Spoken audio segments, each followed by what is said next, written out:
月没少给你生活费吧？你就穿得这么破破烂烂来见我吗？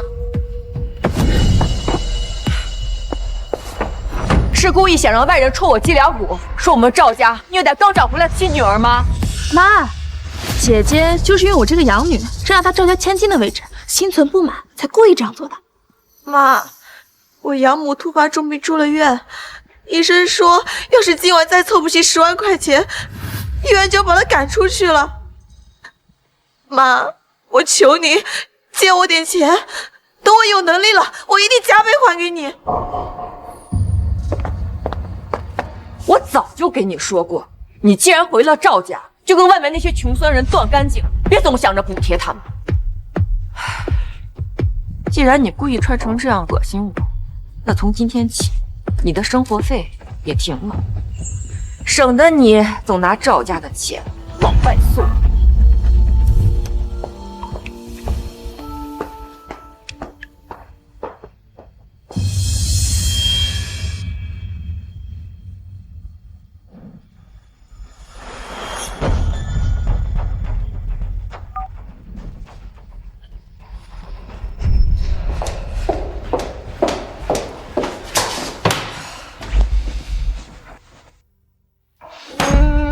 死丫头，天天就想着她那个养母，眼里是一点都没有我这个亲生母亲。是呀，我看她根本就是记恨你，不想认你。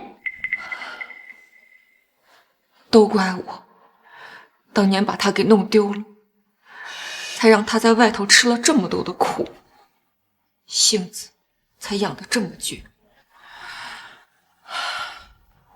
她这个样子，我怎么放心把赵氏古董传给他？妈居然想把赵氏古玩店传给赵欢那个贱人！要是等爷爷从国外交流会回来，知道赵欢这个亲孙女找回来了，他们2个一定会立刻把赵氏古玩店交给赵欢，哪里还有我的容身之地？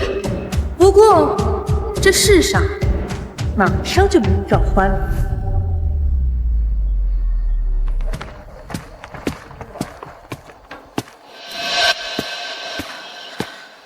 看来只能把妈妈送给我的这个传家宝给卖掉了。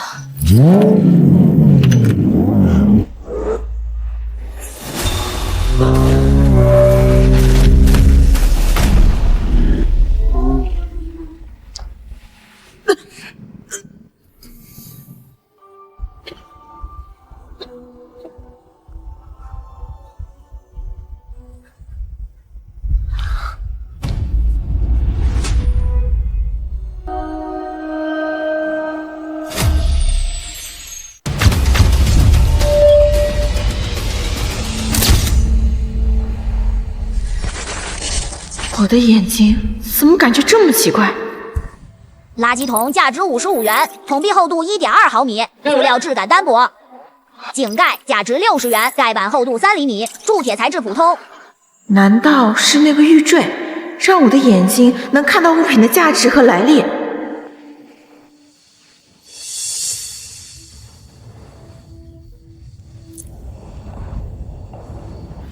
怎么了，医生？是我妈又出了什么事情吗？你妈妈的住院费已经超期3天了，医院这边不能再垫付了。如果今晚之前还交不上，只能办理出院手续了。我一定会凑齐医药费的。赵小姐，你妈妈是癌症，后期的化疗和药都要钱。以你的家庭条件，不如把你妈妈接回去，好好享受这剩下的日子。不管多少钱，我都会接我妈妈的。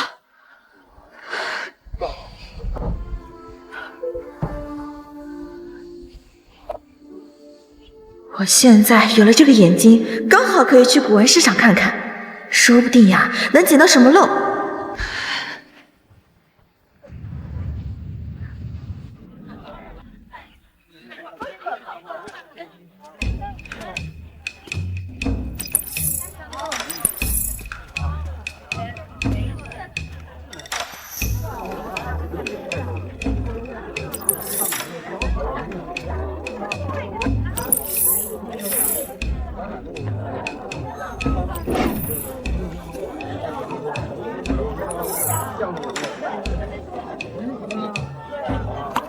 怎么都是些假的？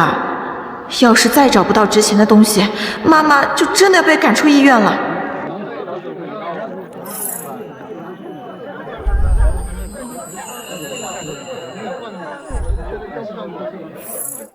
南宋鎏金银碗，纯银鎏金工艺，预估价10万元。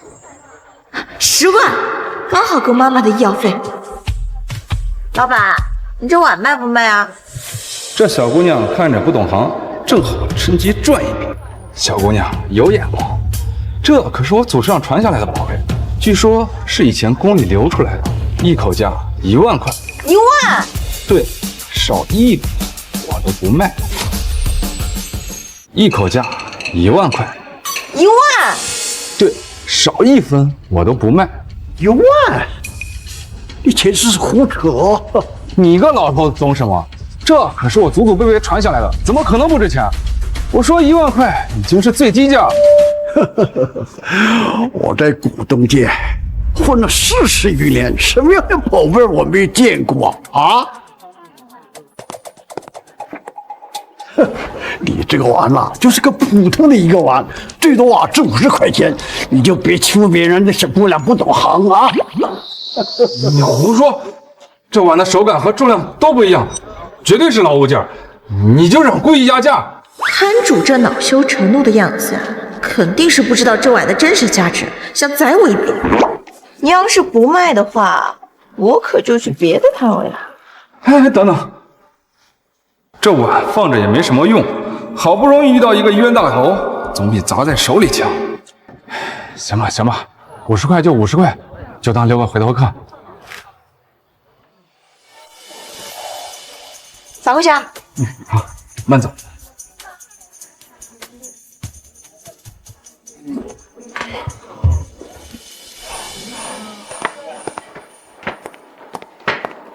丫头，我看你呀也不是干这一行的，你怎么会花50块钱买一个别人用过的2手碗呢？老爷爷，这个呀可不是普通的镀金碗，这个呀可是南宋的鎏金碗，价值至少10万块啊！这个碗你怎么看出来它是南宋的鎏金碗了？刚才我看了个半天，没有看有什么特别的地方啊。啊，那个我就是对这方面比较感兴趣。那个老爷爷，我得先走了，我妈还在医院等着我凑医药费呢，我得先去找买家了。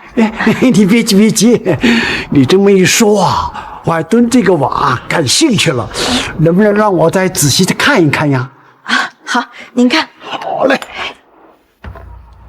哦，这碗壁刻有梅花的图案，5瓣花纹清晰可见。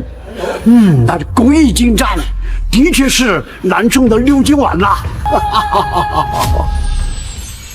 哎，哇，在古东界可混了40多年了，自认为自个儿的眼光独到，没想到今天看中了眼，倒是你这个小姑娘一眼就看出了碗的真面目，你的眼力啊，真是了不起啊！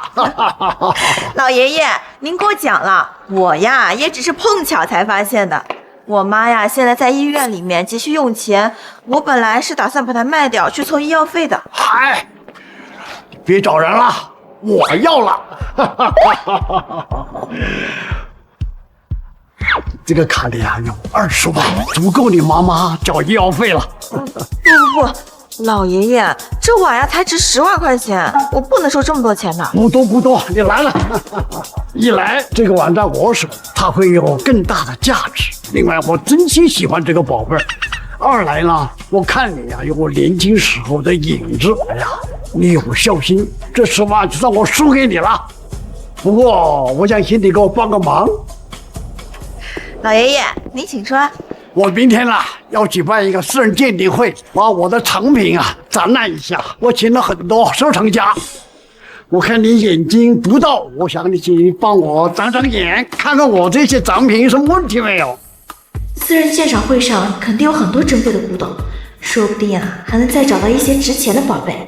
到时候不仅能还清老爷爷都给的10万块，还能给妈妈凑更多的后续治疗费。好，老爷爷，明天呀，我一定准时到。啊，太好了！来，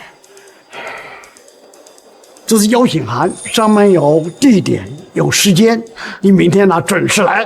哈哈哈，这是我的名片，我的联系方式都在上面。谢谢老爷爷，那明天见。明天见。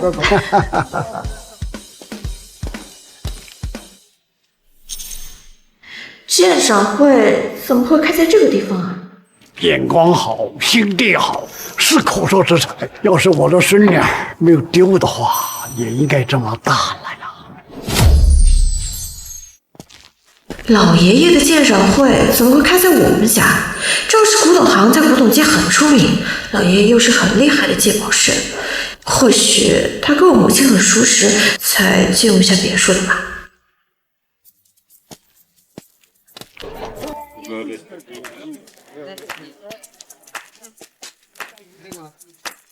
老爷爷果然是古董界的泰斗，收藏的宝贝个个都价值连城。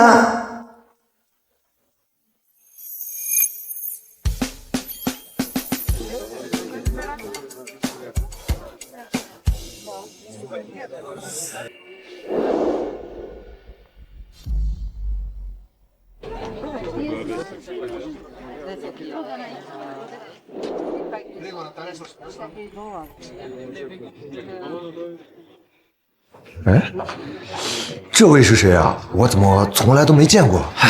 刘总，这您都不知道，那我更不知道。不过看他穿的破破烂烂的，没准是门卫不小心放进来的。赵欢，连车都撞不死你，你还真是命大！现在居然还敢来爷爷的私人鉴赏会！哎，这是什么呀？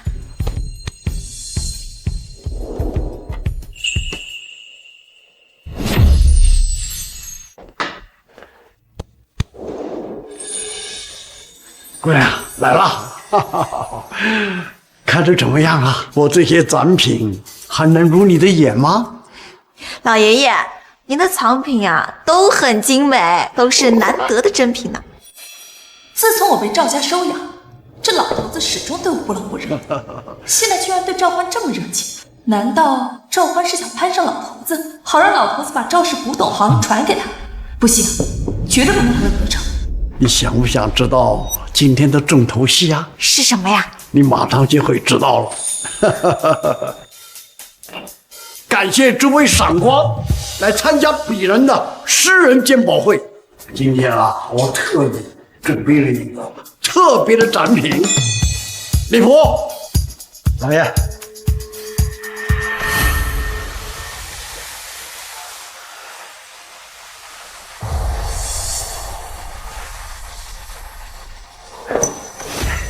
这画笔墨苍劲灵动，且保存完好，绝非凡品啊！赵老是赵氏古董掌权人，眼光向来毒辣，他这藏品啊，绝非凡品。但这幅画一看就来历不凡呐。接下来啊，我要给大家宣布一件事儿：谁能够看出这幅画的来历和价值，我将收他为徒，把我毕生积累的鉴宝经验传授给他。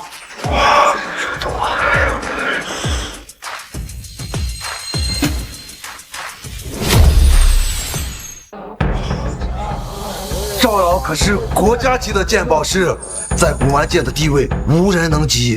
谁要是收入他的门下，那简直是祖坟冒青烟了。当初京城的张家可是备了数万亿的拜师礼，想他儿子拜了赵老为师，他都拒绝了。这怎么现在又突然想起收徒了？这可是千载难逢的机会，谁要是能做了赵老的徒弟，那以后在古玩界还不得横着走？要是我能让爷爷收我为徒，那赵欢这辈子都别想跑我头上。赵氏古董行也只能是我的，那就让我来说说吧。赵倩，她怎么也在这儿？这幅画的内容是富春江两岸水色，山峰起伏争秀，作者的勾勒、皴擦、点燃记忆高超。如果我没猜错的话，这幅画应该是元代画家黄公望的真迹《富春山居图》。从这纸的颜色上看，确实有可能是元代时期的作品。不愧是赵氏古董的千金，这眼界还有鉴宝能力，不是一般人可以比拟的。子明卷，价值500万，明末画家临摹，仿《富春山居图》之作。这画虽然是价格不菲，可并不是黄公望的真迹啊！老爷爷怎么会收藏一个仿品啊？听说这幅《富春山居图》早些年被一位神秘卖家以3000万的高价买走了，没想到这个卖家是你呀！3000万！怎么说，老爷爷也是我妈妈的救命恩人，不能看着他被蒙在鼓里。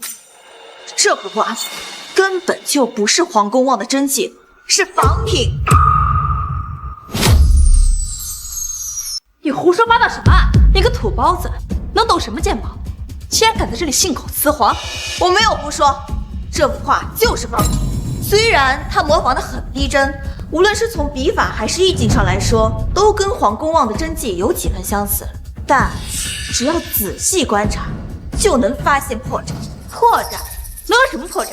我看你就是嫉妒我知道这幅画的来历，故意在这里捣乱。大家可千万别相信他，他就是乡里来土包子，这辈子都没见过什么好东西，能懂什么鉴宝？赵小姐可是赵氏古董的千金，从3岁就跟着赵老学习鉴宝，她的眼光肯定不会有错。这个小姑娘恐怕就是想哗众取宠吧，想借着赵老的名气在这里出风头，还真是不知天高地厚啊！我没有胡说，这幅画就是仿品。赵欢，你一个从乡下来的土包子，能懂什么鉴宝？该不会是跟你那个乡巴佬的妈学的吧？你那个妈就是个扫大街的，能识几个字都不错了，还懂什么鉴宝？真是好笑！你说什么？我说错了吗？你那个妈就是个没文化的乡巴佬，你从小跟着她长大，能有什么见识？还在这里冒充什么鉴宝大师？我看你就是自取其辱！够了！你敢不敢跟我赌一把？如果这幅画是仿品的话，就当众给我和我母亲道歉。光道歉都没意思，谁输了，谁就给对方磕3个响头，说自己有眼无珠。好，一言为定。恳请各位为我做个见证，免得呀一会儿有人赖账。这赵健说的也太过分了，她可是赵氏古董的千金，咱可不能为了一个来历不明的小丫头轻易开罪的。丫头啊，如果你能证明这幅画是仿品，我给你肚子。居然能让老头子为你说话，赵焕，你就等着给我磕头道歉，正好让老头子看看你这个赵家真千金是多么人类无知，而我才是最适合继承赵氏古董行的人。这幅画确实是《富春山居图》，价格不菲。赵焕，你这就认输了？但是这幅并不是黄公望的真迹，而是明末画家临摹的子卷。不要说下去。各位请看，这幅画用的是宣纸，纸体质地偏挺阔，而黄公望是元代的人，所用的纸大多数是皮纸，纸体质地偏软且韧性极强。这上面印的可是乾隆印章，绝对没错，怎么可能是仿品？我看你这是凭空猜测。这是乾隆印章没错，可据《石渠宝笈》记载，乾隆皇帝早些年间将明末的子文卷错认成了黄公望的真迹，他在上面印满了章，而这一点更是说明了这就是明末的临摹之作。你这都是道听途说。老爷爷，我知道我这么说会有些唐突，但这幅画确实是仿品，我不想你因为这幅画收错了徒弟，也不想大家被蒙在鼓里。我爷爷刚刚都说了，这是他多年珍藏，怎么可能是仿品？我看你就是故意打我爷爷的脸。爷爷，丫头啊，你说的没错，这幅画它就是仿品。赵倩喊他爷爷，难道他居然就是我的亲爷爷？好啊，这么多年了，总算有人看出这幅画的猫腻了。大家有所不知，早年我这个老头子啊，眼拙，错把这个仿品啊当成了黄公望的真迹，高价买了回来。事后我才发现真相，真是羞愧无比呀！我就把它收藏起来，摆在日日能见的地方，提醒自己，在鉴宝之道不能有半分的疏忽啊！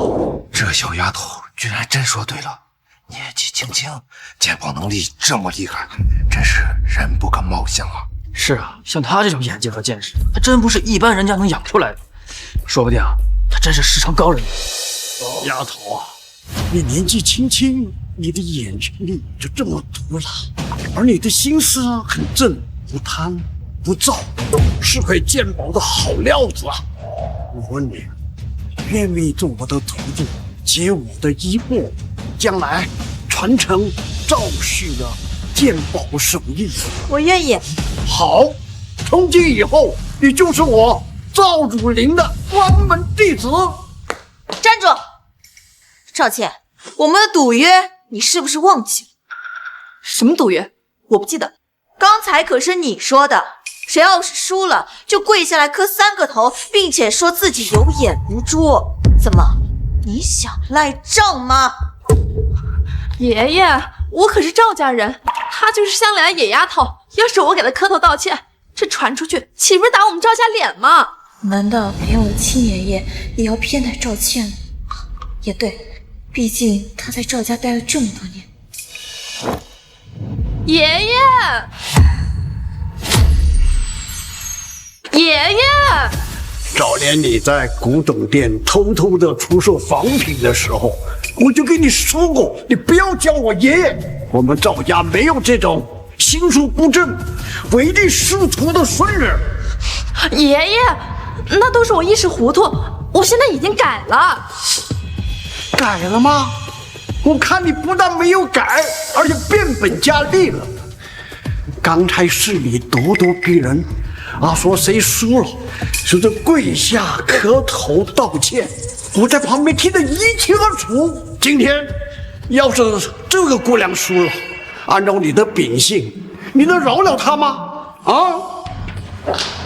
发生什么事了？妈，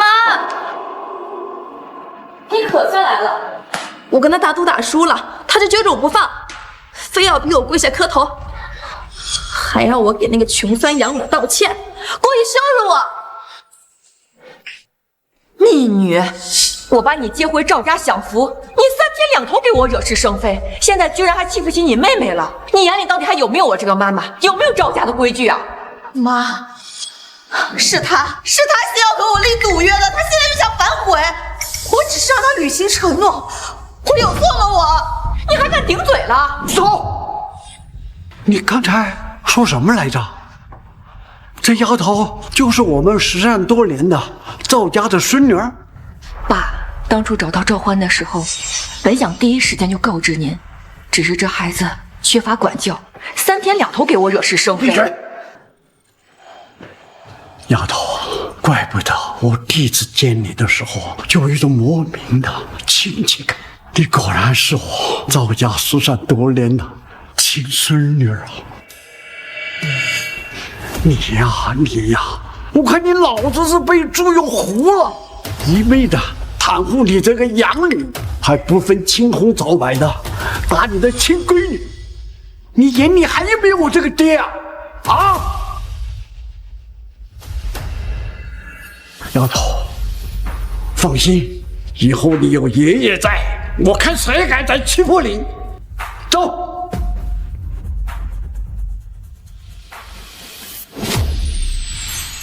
丫头，让你受苦了。你妈妈当年不小心把你弄丢了，我可找了你10几年了。没想到你在外面受那么的苦，是我们赵家对不起你呀。爷爷，你也别太自责了。这些年啊，我过得也不苦，我的养母对我很好。好孩子，上天有眼，在我有生之年，终于找到了我的亲孙女了，而且你还能继承我鉴宝的手艺，这个是我这一辈子最高兴的事情。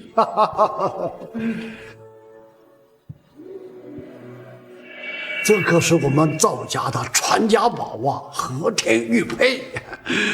我早就盼望着我能够亲手交给你。爷爷，这我不能收，这实在太贵重了。哎，你是我唯一的亲生女，我不交给你，我交给谁呀？拿到吧。那好，爷爷，我会保管好它的。打开看一看。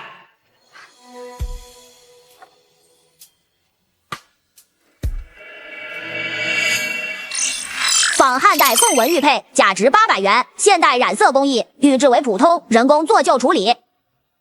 爷爷，这玉佩是假的。这玉佩是假的。什么？是假的？这不可能啊！我们家传了几代了，是你太奶奶亲手交给我保管的，怎么可能是假的呢？爷爷，您别急，您看这玉佩，乍一看呀是和田玉，实则它的油脂光泽略淡，内部结构粗糙，质感偏刚，这应该呀是铂料。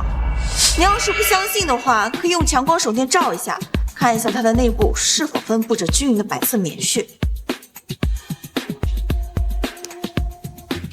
真的，它的内部的棉絮清晰可见了，太岂有此理了！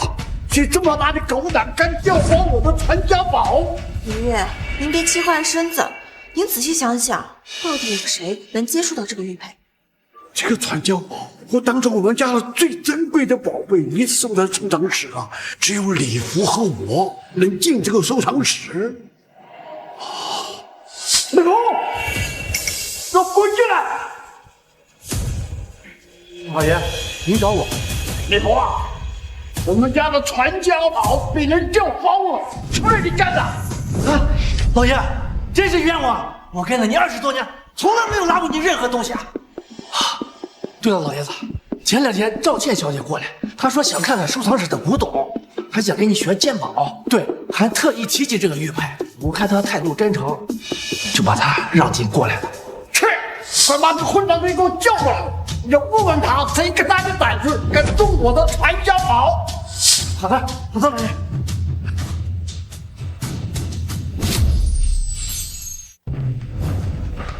老爷，夫人和赵小姐。爸，这么着急把倩倩叫过来，是出了什么事儿吗？鉴赏会那边的客人都还没散完呢。赵倩，你居然敢把我们的传家宝换成假的了啊！我们赵家养你10几年，没想到养成你一个小偷。爷爷，我没有换这个玉佩，我也不知道什么是传家宝，您是不是误会了？爸，您说这玉佩是假的？这可是咱们赵家传了好几代人的宝贝啊，怎么可能是假的？爸，倩倩绝对不敢这么做的，这其中一定是有什么误会。你还不说实话是吧？收藏室到处都是监控，我现在就叫人调出监控。别，爷爷，是我一时糊涂拿了玉佩。我听说和田玉佩是赵家最珍贵传家宝，我一直想看看它长什么样子。那天我进收藏室，看见它放在柜子里，我一时糊涂才……妈，爷爷，我知道错了。爸，倩倩年纪还小，一时糊涂犯了错，您就原谅她一次好不好？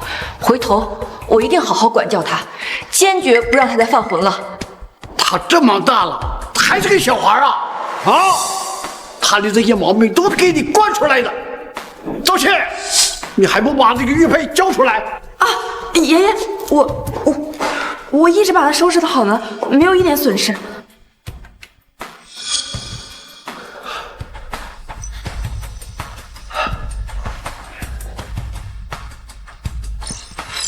汉代凤凰佩，价值5000万。爷爷，这玉佩是真的。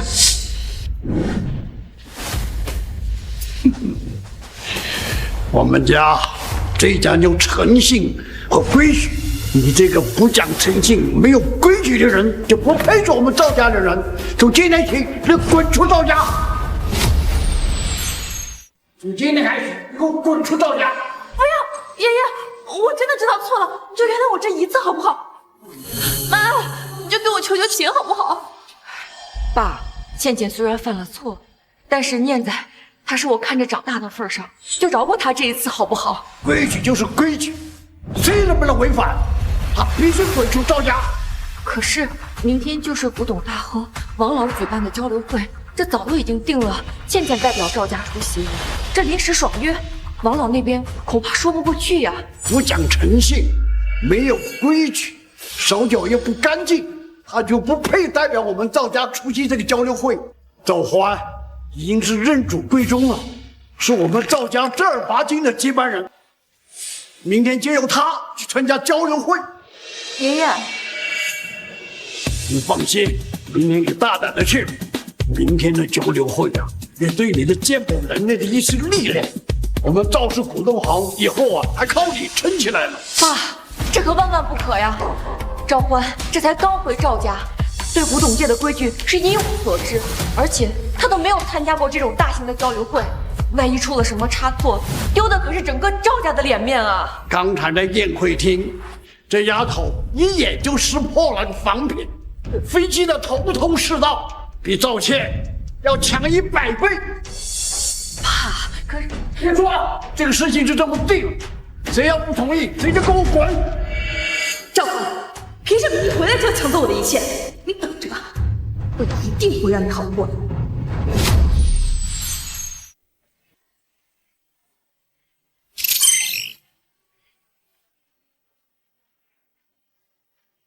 明代和田碧玉雕瑞兽摆件，价值1500万元，玉质温润通透，雕工古朴传神。这里的东西，花龙纹盘，价值420万元，金花发色沉稳，釉面匀净，胎质细腻。果然跟爷爷说的一样，个个都是精品。原来是你啊！我是刘氏古董的老板，昨天在赵老的鉴宝会上见过你。别人姓张，是个收藏家。张总、刘总，你们好。哎，刘总，你这拿的是个什么呀？这是我前2天花5万收的一个小玩意，想着今天来王老的鉴宝会，顺便让王老给长长眼。什么东西啊？让我先看看。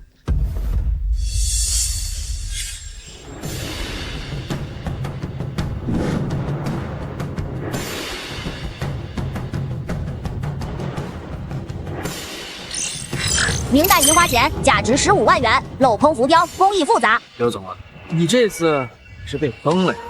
这就是枚普通的银花钱，最多就值1000。别能吧？我看这做工挺复杂的，还以为是什么好东西的。我在古董界混了这么多年，还不至于连一个银钱都看不起。刘总，能给我看看吗？刘总，你这枚可不是普通的银钱啊！小姑娘，你别仗着自己昨天误打误撞的认出了那副仿品，就可以在这儿大言不惭。我虽然不如赵老和王老，但还不至于眼拙到一个银钱都看错。但还不至于眼拙到一枚银钱都看错。我无意在前辈面前卖弄，不过呀，这枚银钱确实比较稀有。张总，您看错也实属正常。哼，我告诉你，我自从干古董以来就没看走过眼。小姑娘，你说这不是普通的银钱，何出此言呢？二位请看，这普通的银钱上面啊，只有一面带字，工艺简单；而这枚银花钱采用的是镂空雕花技艺，在银片的2面都雕上各种各样的图案，而且啊，这图案的细节刻画都十分精细。说的不错，这就算是带有图案的银钱，也不是很稀有啊。我家里就收藏了一堆。这可不是普通的图案，如果我没有看错的话，这上面印的是天官赐福，这应该是明代宫廷用来祈福的银花钱。这上面真的刻的是天官福星，这真的是天官赐福啊！我看古董行这么多年，居然比不过一个小丫头。像这种稀有的银钱，至少价值15万。小姑娘，你可是帮我大忙了。小丫头虽然年纪轻轻，但眼力却不一般呐。既然认识，这是明代专制的银花钱。看这眼生，不知道是哪家后辈啊？王老先生好，我是赵欢。王老，你有所不知，这位是赵老爷子昨天刚收的关门弟子。赵老不是一向不收徒弟吗？居然收了个关门弟子，真是奇事啊！这位赵小姐还是赵老失散多年的亲孙女，她不仅刚刚认出了这枚银花钱，而且还在昨天认出了赵老那幅《富春山居图》的仿品。原来如此，既然是老赵的孙女儿和徒弟，眼光自然差不了。正好，我也有件东西想请你品鉴品鉴。品鉴品鉴。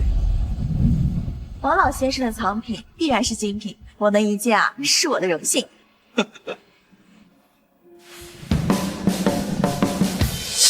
各位，这方天皇印章是老夫前段时间花高价收回的珍品，据说是清代名家的随身之物，这次带过来让大家品鉴品鉴。王老好眼光，这天皇质地细腻，色泽温润，一看就是上等料，真是难得的宝贝啊！可不是嘛，这清代天皇呀，那本就稀缺，还刻有名家款式，这价值更是不菲啊！王老，你这收藏眼光是越来越毒辣了。现代仿田黄印章价值500元，普通连江黄石所制，印纹刻痕深浅不均。小丫头，你看这方印章，说说你的看法。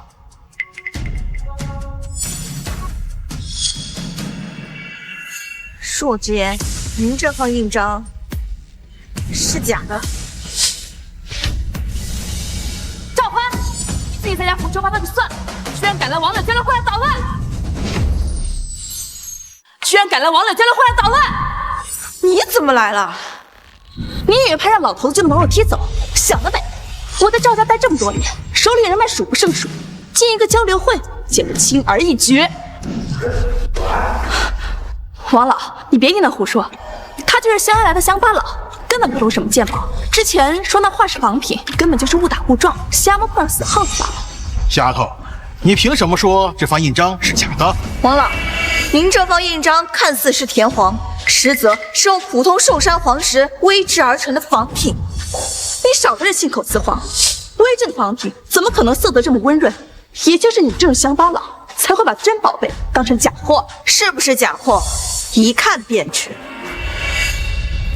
真正的田黄质地细腻如凝脂，用手触摸会有一种温润且粘手的质感。而这方印章触手偏干，且带了几分石粉气息。再看这印纹，清代名家雕刻多讲究藏锋不露，转折处圆润自然。而这方印章的刻痕忽深忽浅，边缘还有很多毛刺，显然是现代机器雕刻后人工打磨修补后的痕迹。这么一说，确实有点不对劲啊！这刻痕看着是有点生硬啊。你们别被他给骗了，田黄种类繁多，本身就很有差异，机器仿的怎么可能这么真？他就是想这个印章哗众取宠。还有最关键的一点，煨制仿品为了模仿田黄的色泽，通常会经过高温处理，内部结构会变得松散。王老，您用强光手电照射这印章的侧面，就会发现这内部分布着不均匀的裂痕，而真正的田黄内侧都是均匀的萝卜纹，绝无这种人工打磨的痕迹。这印章内部确实有隐约可见的细碎裂纹呢。赵小姐说的分毫不差呀。小丫头，说的对。这方印章的确是假的，都怪我太心急了，没有检查清楚就收了回来。赵欢，你当着说王老藏你是假的，岂不是在跟王老眼拙？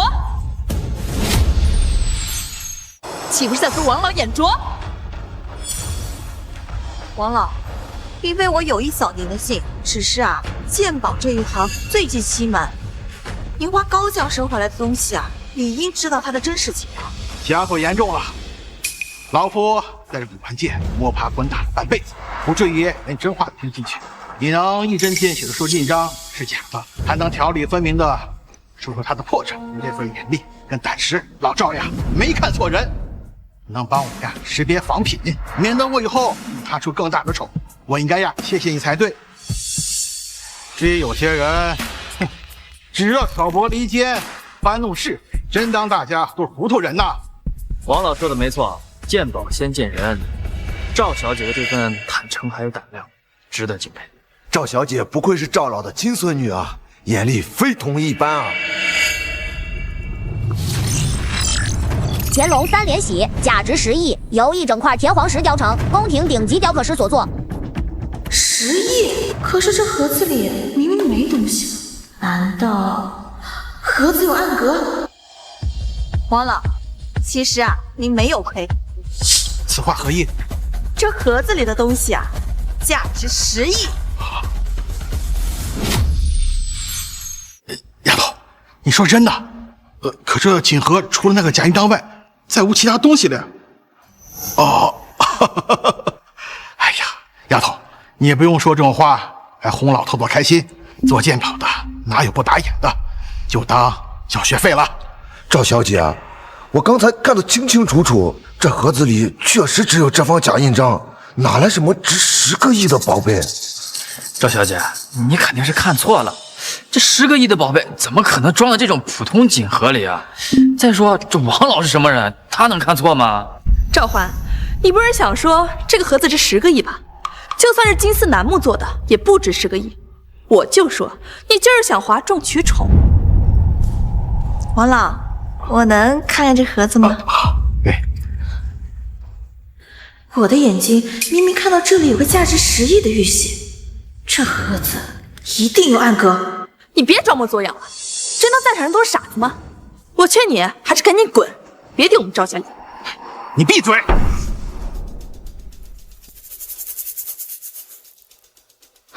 这盒子果然暗藏玄机。怎么说？王老，您不妨摸一下这锦盒的底部，是不是有一个微微的凸起啊？哎，好像的确有个机关。您不妨试着摁一下这凸起的地方。哎呀，这里面真的藏有东西！王老，里面到底什么东西？真能值10个亿？这暗格做的也太隐蔽了，要是赵小姐不说，咱们谁能看出这锦盒还有个暗格啊？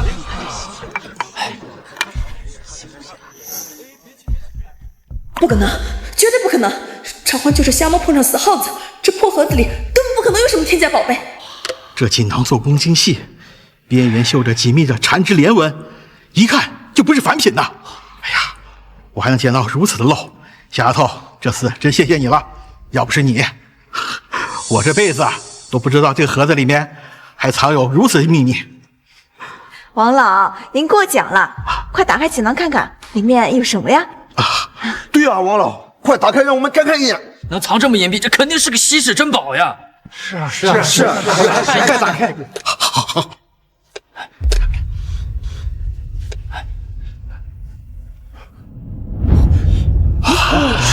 这怎么又是一个印章？不会又是假的吧？这个看着比刚才那个精致了不少呀！啊，这是乾隆皇帝的玉玺！王老，您没有看错吧？这如果真是乾隆玉玺，那可是顶级国宝。这玉玺可是乾隆皇帝的御用私印，是正统皇权的象征啊！世人只知道有这么个东西，没想到它居然就在这个盒子里。真没想到呀！原来那个印章只为了掩人耳目，真正至宝藏在这锦盒之中。丫头，你可真是我的贵人呐！王老，您言重了，还是您有先见之明买下了这个锦盒。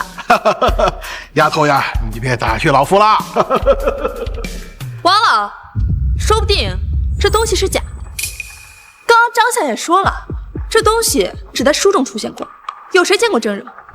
赵欢，你凭什么说这是价值10亿的国宝？这话好像也有道理，确实没人见过这乾隆玉玺。这玺的雕工异常精美，不像是假的。这玉玺啊，绝对是真的。你又要随口编什么理由糊弄大家？判断玉玺的真假呀，无非从3个方面：材质、雕刻工艺以及文献佐证。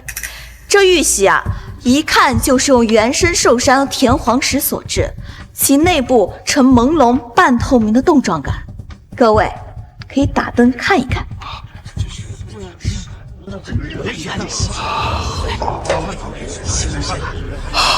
确实如此。这玺是由整块田黄雕刻，转角圆润自然，没有任何粘痕，是清代造办处顶级匠人的绝活。而且呀，这玺小巧规整，符合乾隆御用小玺的规制。现在工艺这么发达，说不定是有人找田黄仿制的。不可能，这玺啊，经过了200多年的宫廷收藏、近代流转形成的自然皮壳，是化学做就无法模仿的。说的不错。我虽然没有见过真品，可我曾研读过《乾隆宝授》，里面记载着乾隆玉玺的尺寸、形制和印纹，跟我受的玉玺是一模一样的。所以啊，这块玺就是乾隆皇帝的私印无疑。听说这款田黄玉玺可是乾隆所有私印当中最受重视、流传最广、地位最高的一方啊！王老，你能得到这款玉玺，真是因祸得福啊！在拍卖市场，普通的玉玺成交价都动辄数千万，更何况这是乾隆玉玺。赵小姐说它价值10亿，此言不虚。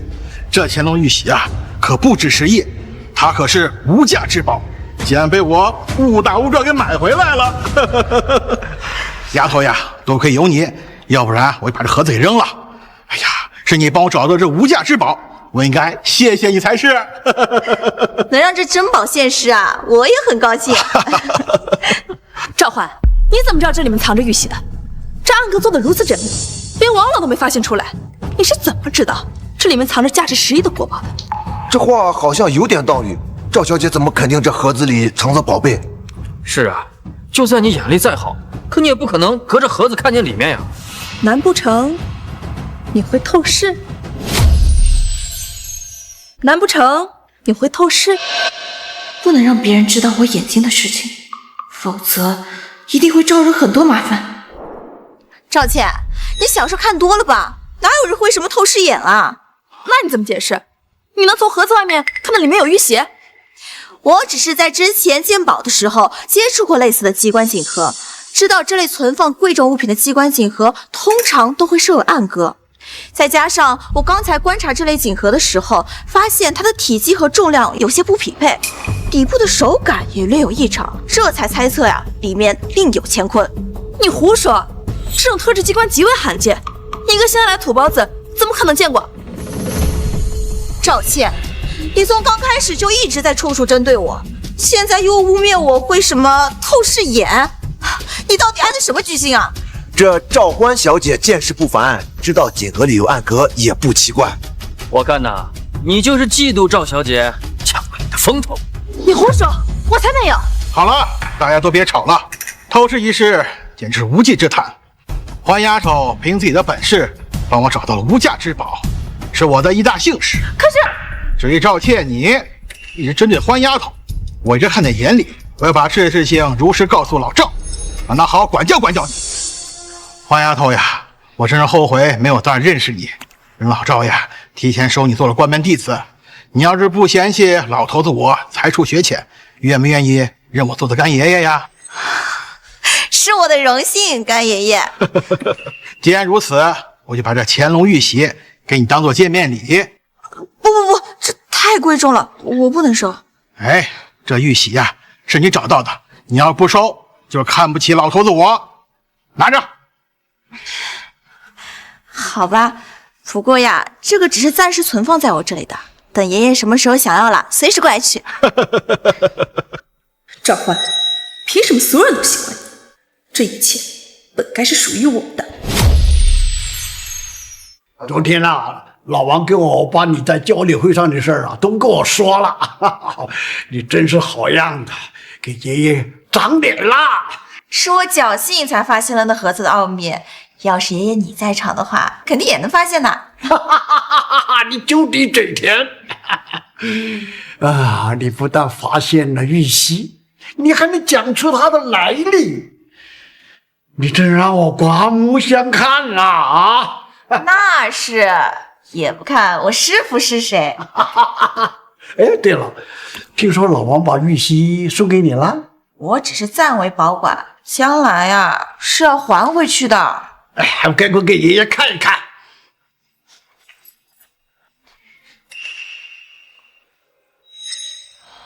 哎，你的脸色怎么这么难看呢？爷爷，这玉玺是假的啊？颜色死板，工艺粗糙，它就是个仿物。怎么会这样呢？我明明把这玉玺锁在我卧室的抽屉里面，门窗都关好了，怎么可能会被调包呢？你说什么？玉玺被调包了？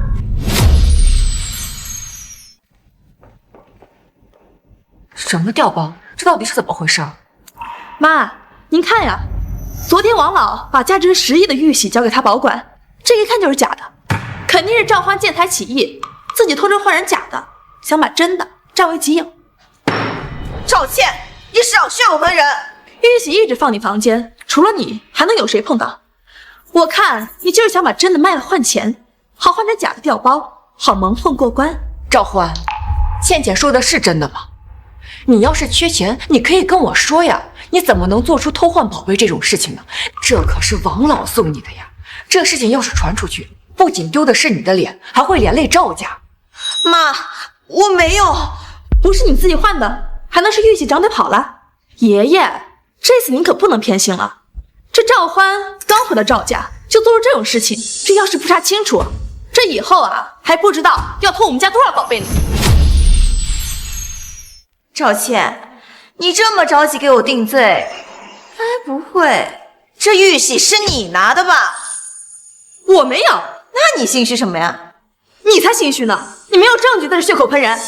赵倩这么心虚，一定有问题。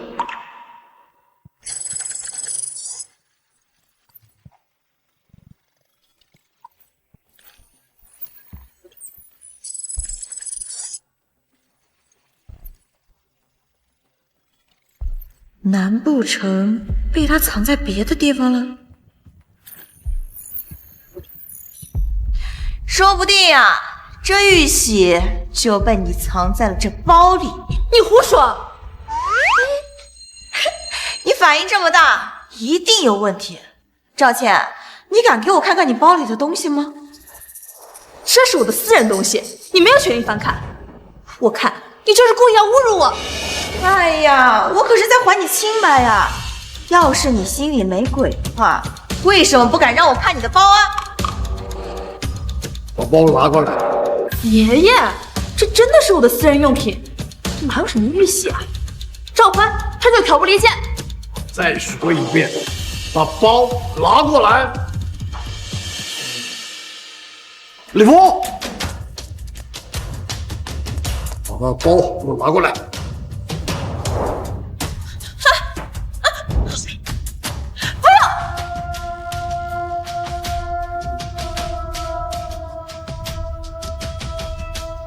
混账！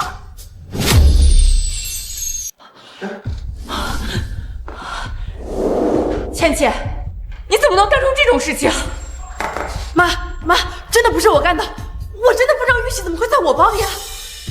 肯定是赵欢，就是赵欢干的，他就是看我不爽，他故意这么做的。刚才你死活不让我看你的包，你以为我瞎了啊？上次传家宝你掉了包，我就看在你妈的份上饶了你一次。原来以为你会改邪归正，没想到你变本加厉，居然动了30个亿的玉玺。今天谁说的没有用，必须把你赶出赵家去。倩倩，我平时是怎么教你？你太让我失望了。你们有什么好东西？有什么资格说我？老头子，我待在赵家这么多年，我无论怎么讨好你，你都看我不顺眼。要不是因为你们赵家荣华富贵，你以为我想待在这吗？倩倩，怎么跟爷爷说话的？他不是我爷爷，我也不是你亲生的，你别以为我不知道。你和他一样，想把这个赵氏不走好，栽在这你给我闭嘴！不用你赶我走，我自己走。不过我告诉你们，赵氏古董行大部分客户都被我拉走了，没有我，赵氏古董行就等着倒闭吧。你，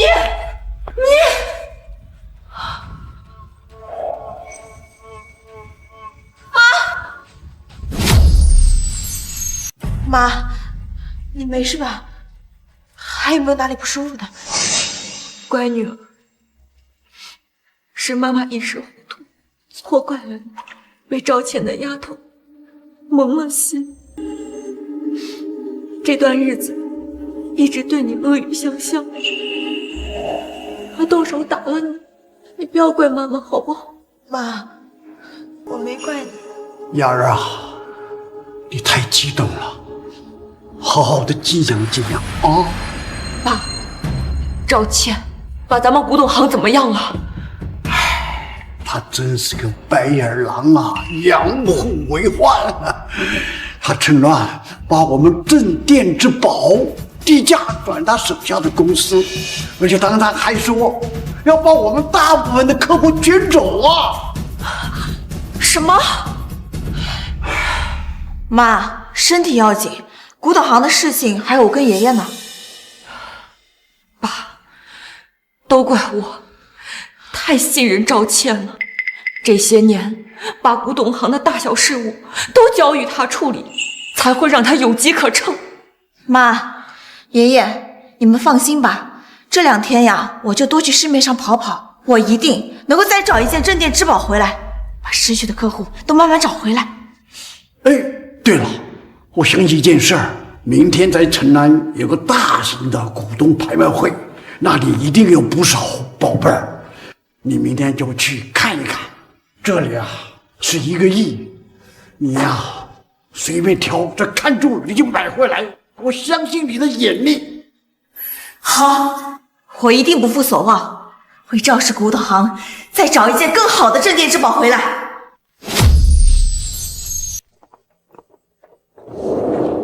哎，赵小姐，又见面了。来了，坐坐坐。哟，这不是我们赵家大小姐吗？怎么不在家里抱爷爷大腿，跑来这拍卖会干什么？难道你还想凭着那点破运气在捡漏？赵倩，你少在这里小人得志。我来这里干什么，好像与你无关吧？我当然知道你来这里干什么，你不就是看我抢了赵家镇店之宝，觉得赵家快坐不住了，来这儿找个新宝贝撑个面子？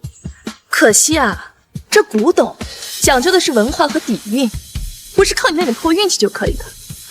我就不相信你这个从乡下来的土包子能在这挑到什么好东西，我还等着你们赵家古董行完蛋呢。这就不劳您费心了。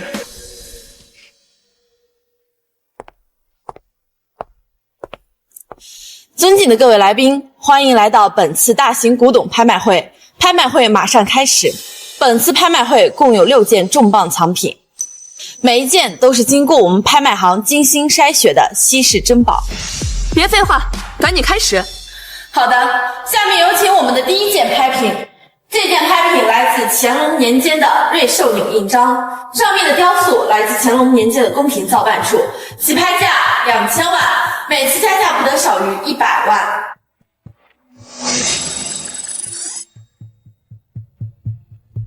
倒是个好东西，但当镇店之宝还不够。2500万，2800万，3000万，3100万，3500万，5000万，5000万，5000万第1次，5000万第2次，5000万第3次，成交！恭喜这位小姐获得了本次拍卖会的第1件藏品。这赵健不过是赵家一个养女，他怎么出手如此阔绰？刘总，你有所不知，听说前段时间这个赵健跟赵家决裂了，不仅卷走了赵家的大半资产，还卷走了赵家不少老客户，现在这个赵家是有点得意忘形了。没想到这赵家养了他几十年，竟然养出个白眼狼。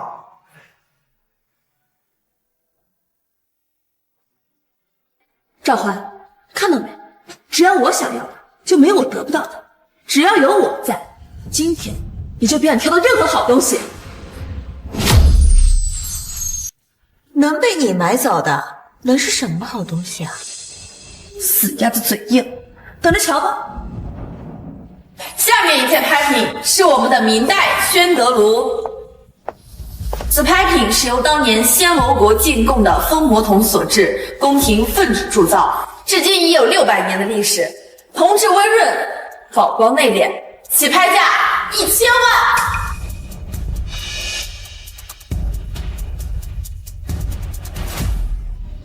2000万，2500万，3000万，3500万，4000万。赵小姐是和赵健杠上了。赵小姐这刚认出归宗，就被赵健卷走了大半家产，这事放谁身上都不舒服。这俩人水火不相容的，我看这次拍卖会没咱们什么事了。赵欢，你非要跟我作对是吧？拍卖行的规矩，价高者得。你要是没钱拍不起的话，就趁早认输呀，别在这里浪费大家的时间。谁输谁赢还不一定呢。6000万。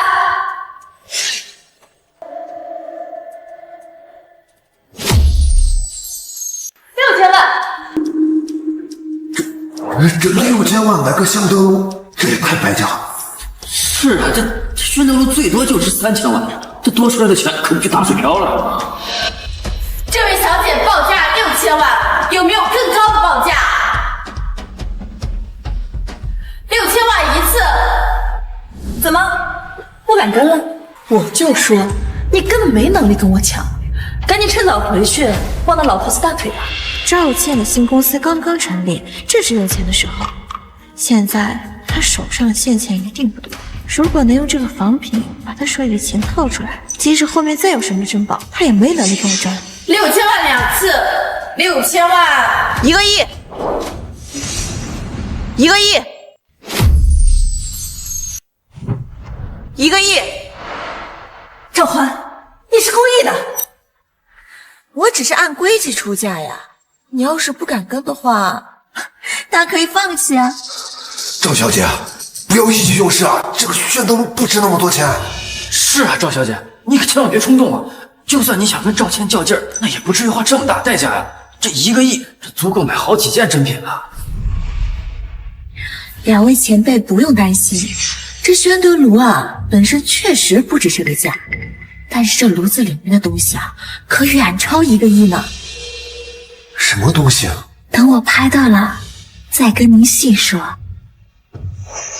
上次赵欢就在王老的锦盒里发现价值10亿的3连息，难不成这宣德炉里也藏着什么宝贝？这位小姐报价1个亿，还有哪位贵宾要加价的吗？1个亿1次，1个亿2次，1个亿3，1亿1000万。鱼儿上钩了，继续跟呀！这个宣德炉我是在理，就算你出再高的价，我也奉陪到底。这位小姐出价1亿1000万，还有要加价的吗？1亿1000万1次，1亿1000万2次，1亿1000万3次，成交！恭喜这位小姐拍得了我们的藏品明代宣德炉。我说了你抢不过我的，蠢货！你说什么？我想请问一下，藏品成交之后还能退回拍卖行吗？土包子！拍卖会拍下东西，一旦成交，绝对不予退还。连规矩都不懂，还敢来拍卖会丢人现眼？这位小姐说的不错，成交不退是拍卖行的铁律。如果竞品成功之后要求退款，不仅已付的货款不会退还，而且会没收开拍之前缴纳的保证金。你该不是想让我把宣德炉退了，然后自己买回去吧？你想得美！只有你这个蠢货才会花1个亿买一个假货。你说什么？你敢再说一遍？花天价买了个仿品，还以为自己捡到了宝，这可不就是蠢货？你少胡说八道！我看你就是吃不到葡萄说葡萄酸，就是嫉妒我拍到这个宣德炉，故意在这里造谣污蔑。赵小姐，这话可不能随便说。这家拍卖行开了10几年了，在业内口碑一直不错，会不会是你看错了？是啊，我在他们家拍走很多藏品了，确实没有假货呀。听见没？连张总和刘总都这么说，你还敢搅和？我看你就是见不得我好，故意在这里搅局。这宣德炉啊，是不是真的不是我说了算，也不是你赵倩说了算，不妨把这宣德炉拿出来给大家鉴赏一下，这样不就清楚了吗？赵倩，你敢把这宣德炉拿出来给大家看一看吗？还是说你其实心里也没底，怕被大家戳穿这是假货呀？有什么不敢的？把宣德拿来，让大家看看，也好让某些人死心。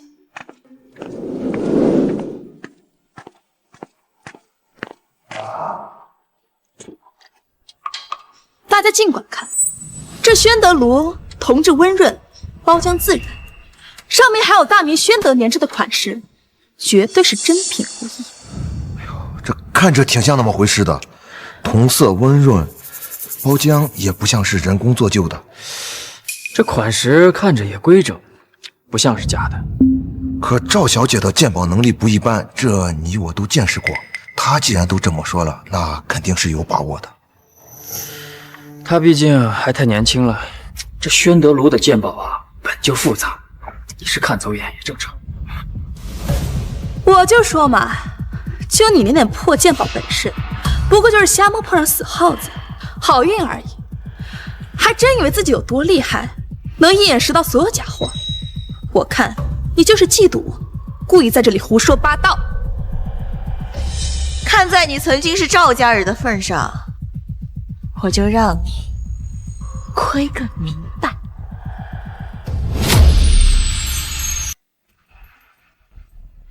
各位请听，真正的宣德炉是由暹罗的风墨铜所造，铜质清纯，杂质极低，敲击的声音清脆悦耳，余音悠长。而这只炉子声音发闷，很显然这就是普通的黄铜所制，铜质粗松，杂质较多，这根本就不是什么风墨铜。大家再看这包浆，看似自然，实则这是用化学药剂浸泡做就的，用手触摸会有一种黏腻感。而真正的老包浆，手感温润干爽，带着一种岁月沉淀的质感。你胡说！这包浆明明是自然形成，怎么可能是化学做就？是不是真的，一试便知。麻烦拿一杯清水和一张棉布过来，谢谢。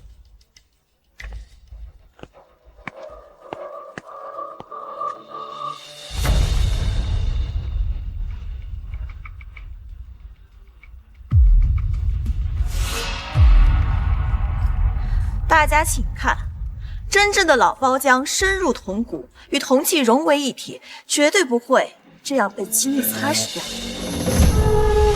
只有化学做就的假包浆，才会一擦就掉，露出这下面的底色。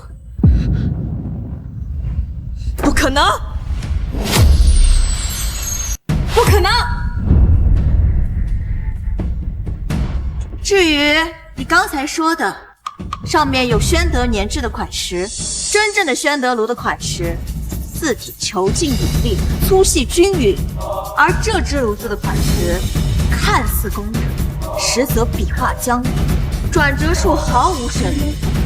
很显然，这就是现代机器雕刻而成。经赵小姐这么一说，这款式确实有点问题，这笔画太死板了。刚才还没注意看，这现在一看，确实根本就没有风墨铜的细腻感，这就是普通黄铜啊！不可能，这不可能是假的，太行怎么会卖假货给我？拍卖行也未必知道这是假货。这东西啊，做的有几分迷惑性，普通人很难分辨。想必拍卖行也是被人给骗了。刚刚可是你自己说的，藏品一旦成交，绝对不予退还。哎呀，可真是可惜那1个亿呢！你是故意的，故意抬价，要我花高价买这个仿品。嘴和手都长在你自己身上，是你自己眼红抢拍，非要抢下这个假货，可没人逼你。你这个贱人，所以你从一开始就设计好全要等着王立三。赵倩，说话注意分寸，刚才大家可是看得清清楚楚，明明是你自己非要跟赵小姐较劲，抬高价格，现在拍到假货了就恼羞成怒，真是没一点气度。没错，是你自己学艺不精，看不清宝物的真假。赵小姐好心提醒你，你居然还骂她。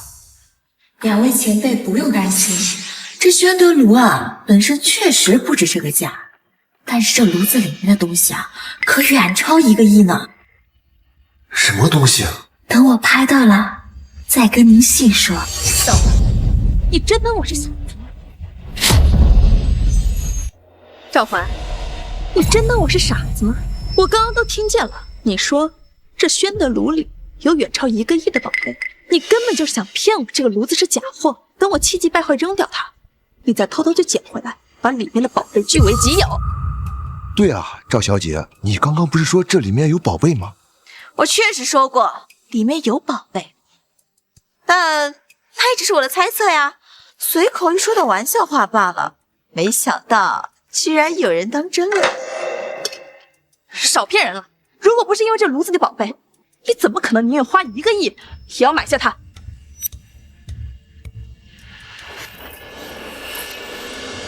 怎么可能没有？赵倩，你真是蠢到家了！要不是我故意说这里面有宝贝，你怎么可能会花1个亿买下这假炉子呢？你居然敢骗我！赵倩，赵倩！贪心不足蛇吞象，你自己被利益冲昏了头脑，怪不得别人。要怪就怪你自己太蠢了，才会这么轻易就上了我的当。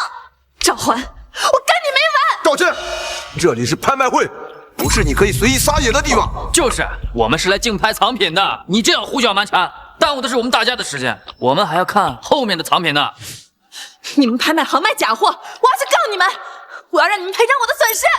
这位小姐，我们拍卖行的邀请函上写的可是清清楚楚，我们拍卖会并不保证拍品的真伪和质量，全靠各位自行辨别。我们拍卖会只是提供一个交易平台，并不负责任何藏品的真假鉴定。这位小姐，你要是再无理取闹，我可就要请保安把你请出去了。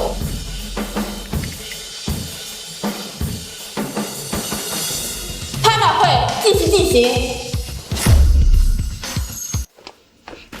赵环，你给我等着，这笔账我迟早给你算完。让大家见笑了，这点小插曲并不会影响拍卖会的继续进行。让我们有请我们的第3件拍品，来自清代乾隆年间的粉瓷酒陶天球瓶。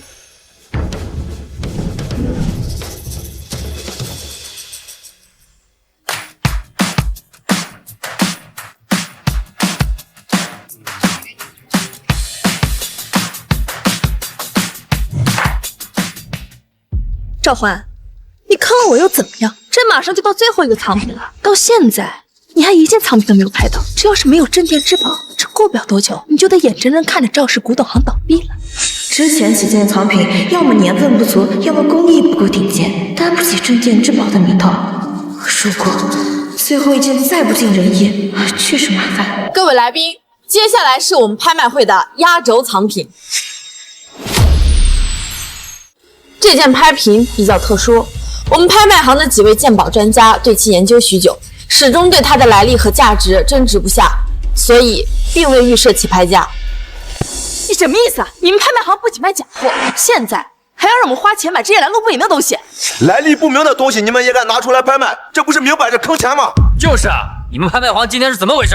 要是再这样，以后我可再不敢来你们拍卖会了。各位稍安勿躁，先听我把话讲。我们老板说了，这件拍品呢，只要有人能说出它的来历以及价值，解答我们老板的疑惑，直接相赠，分文不取。傻子才信，肯定是骗人的。当然是真的，我们老板一诺千金，绝不反悔。那就把布掀开，我倒要看看是什么宝贝，值得这么大张旗。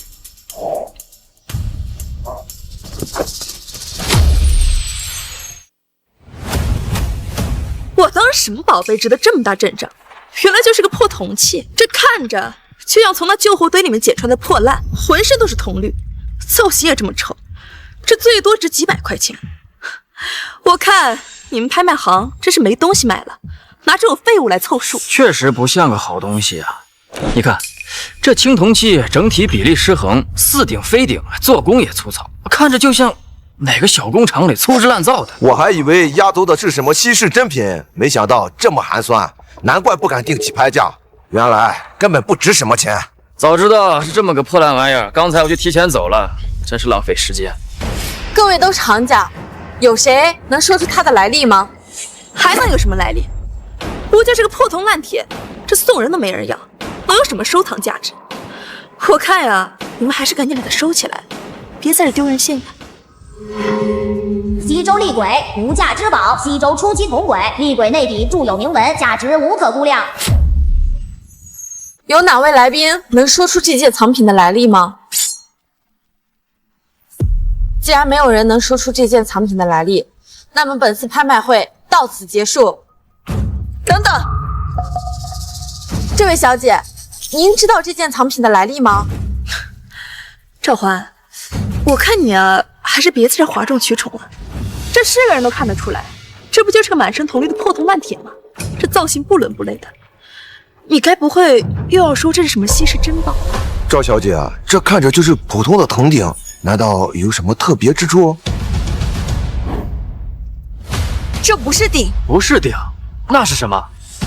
这造型看着就跟鼎差不了多少啊！诸位，这绝对不是鼎，而是厉鬼。我在古董界摸爬滚打这么多年，只听说过鬼，还没听说过厉鬼。这该不会是你随口编出来的名字吧？鬼，先秦文献里面有记载，是古代人用来祭祀的礼器，体型厚重，饰有兽面纹。哎，你别说，这东西和已出土的鬼倒有些相似。不过赵小姐刚刚说的厉鬼，还真是闻所未闻。是有些相似，但还是有所不同。赵小姐说她是厉鬼，闻所未闻。赵欢，你可真敢编呐！厉鬼，我看你是为了找到赵家镇店之宝，急得脑子都糊涂了。连这种无中生有的话，你都敢说？这位小姐，你能说的再详细一点吗？比如说它的年代、用途以及具体价值。你还真信他呀？他就是个骗子，就是为了白嫖你们东西，这故意说出来的谎话。我并非胡言乱语，这厉鬼不是普通的鬼，而是西周时期所铸的青铜簋，有着极高的历史价值。这是西周时期最流行的方座簋，腹部下垂外骨跟这个簋呀一模一样，而且这上面刻的夔龙纹和蝉纹正是西周时期所盛行的。这个厉簋呀，采用的是西周初期的工艺，虽然历经千年布满铜绿，但仍然能看出它当年的精湛工艺，所以说它有极高的史料价值。麻烦拿一个手电筒过来，顺便再找一张软布。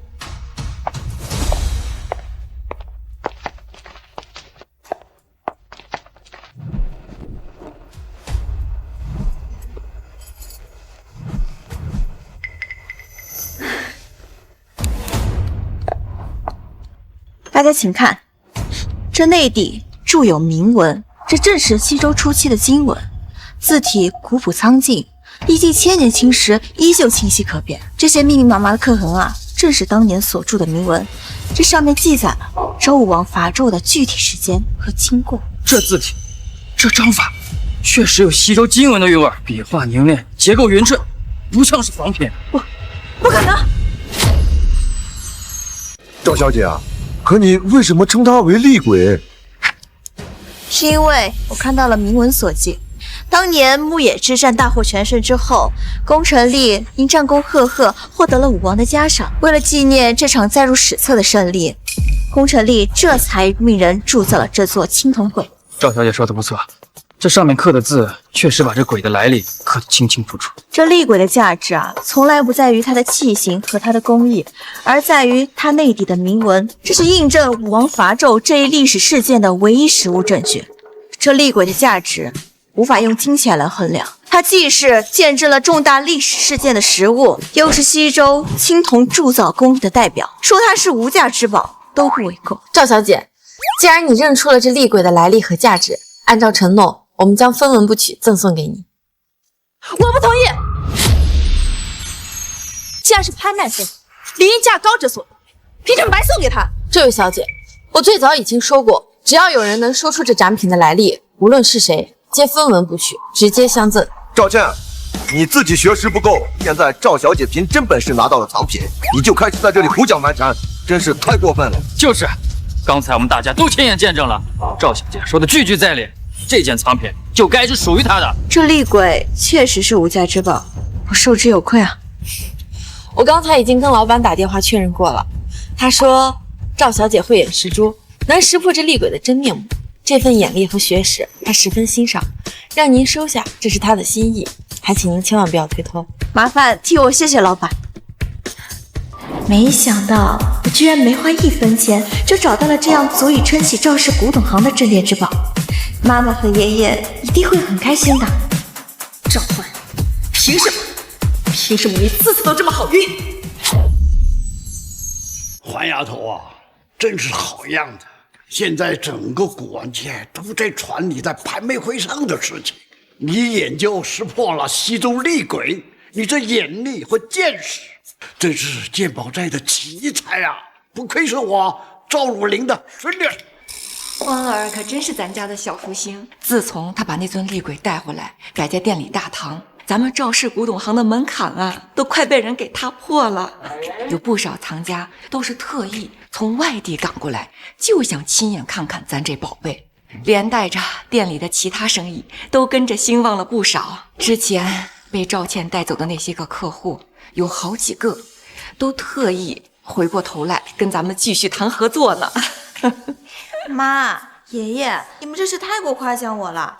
我呀，只不过是在爷爷交给我的古籍上看了那么一点点的记载，又凭借了那么一点点的运气，这才猜出来那是厉鬼的呢。哪有你们说的那么夸张？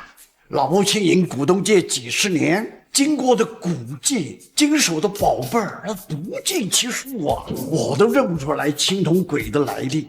你仅凭铭文和器型就断定它是西周的厉鬼，这表明你天赋异禀啊！你可给我们赵家争足了脸面了，以后在古董界谁不高看咱们一眼呢？啊，丫头，你看看这个铜镜怎么样？秦王赵古镜价值10亿元，高稀青铜与云铁合金铸造成型。爷爷，这东西你哪来的？爷爷，这东西你哪来的？这个铜镜啊，是早年我这个老朋友那里得来的。我看它就是个普通的铜镜，就放在身边做个念想。怎么，丫头，你感到它有什么特殊的地方吗？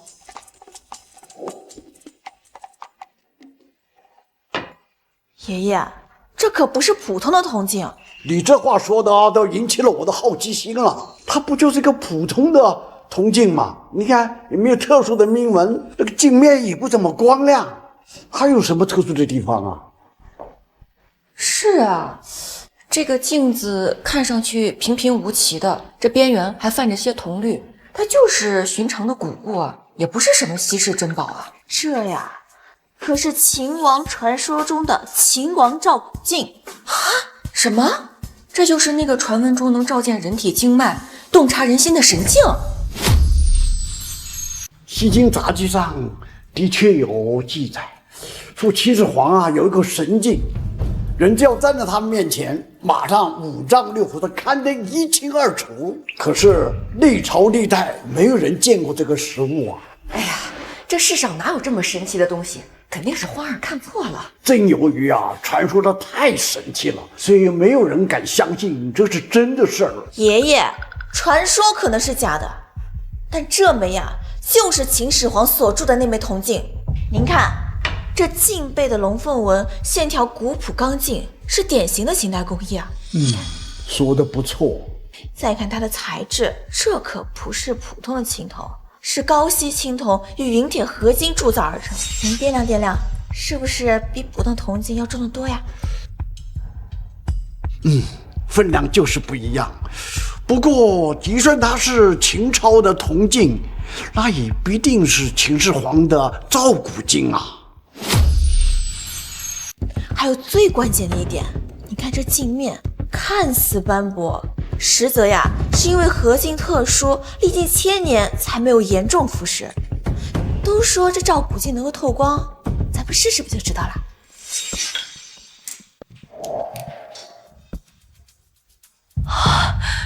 这光手产生的影子，真是宛若人体经脉图啊，太逼真了。原来如此啊，这真是传说中的秦王的造骨镜啊，那它堪称国宝啊！这真的是太不可思议了，咱们赵家居然藏着这样的宝贝。爷爷，这镜子的价值啊，远超10亿，而且它的历史意义更是不可估量。有了它和厉鬼啊，咱们赵家古董行的地位再也没人能撼动了。好啊，没想到我赵汝宁这辈子还真的能见到传说中的神镜啊！黄丫头啊，可真是感谢你这双慧眼啦！我们赵家这次可真的见到宝啦！老爷子，赵倩小姐来了。她来干什么？她做了那么多忘恩负义的事情，现在还有脸回来？自从咱家有了厉鬼这镇店之宝，之前被他拉走那些客户又都回来了。我估计他的公司呀也是彻底扛不住了，这才回来找咱们求和的。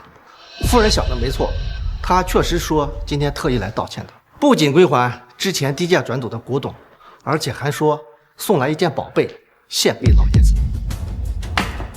我不稀罕他什么宝贝儿，让他给我滚！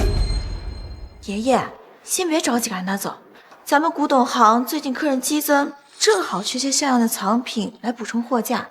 他既然说要归还古董，不如让他进来看看。如果他真心悔改，我们再另做打算；如果他另有所图，我们也好当面拆穿他。也罢，让他进来，我倒要看看他还要耍什么花样。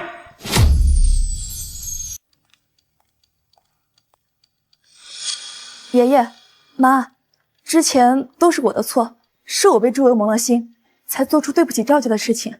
今天我是特意来给你们道歉的，这些都是我从古董行拿走东西，我已经让人打理过了，一件不少还回来。你别在这儿装模作样，你当初卷走客户、偷走藏品的时候，你想过今天没有啊？你现在装你我可怜的样子给谁看？倩倩，做错事情是要承担后果的。赵家待你不薄，你却做出那种吃里扒外的事情，我们对你已经仁至义尽了。爷爷，妈，这是我特意找来宝贝，想送给你们，弥补我之前的过错。这个是汉代的古文玉饰，玉质纯净，工艺精湛，我托了好多关系才从一个藏家手里买来的，价值连城。哼，你以为你拿了一件玉饰就能抵消你以前的所作所为吗？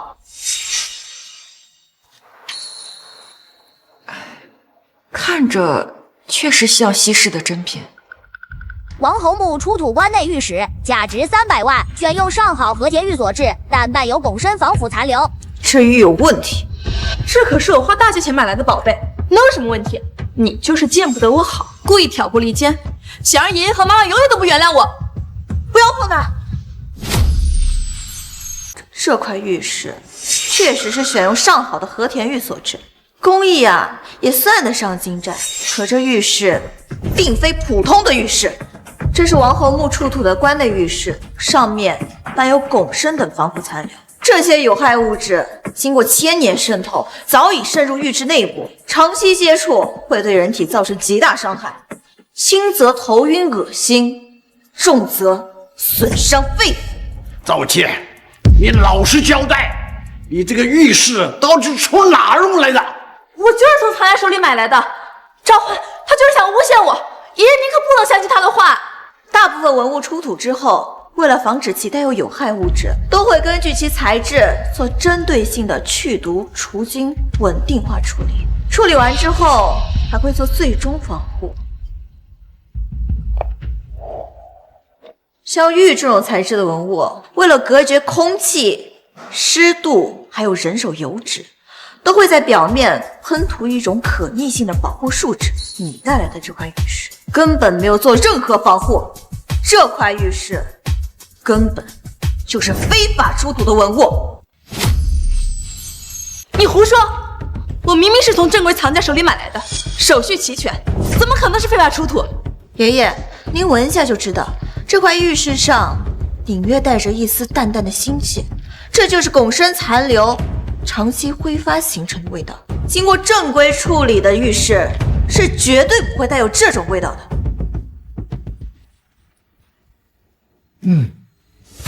就有一丝不易察觉的腥气。赵倩，你到底从哪儿弄来的？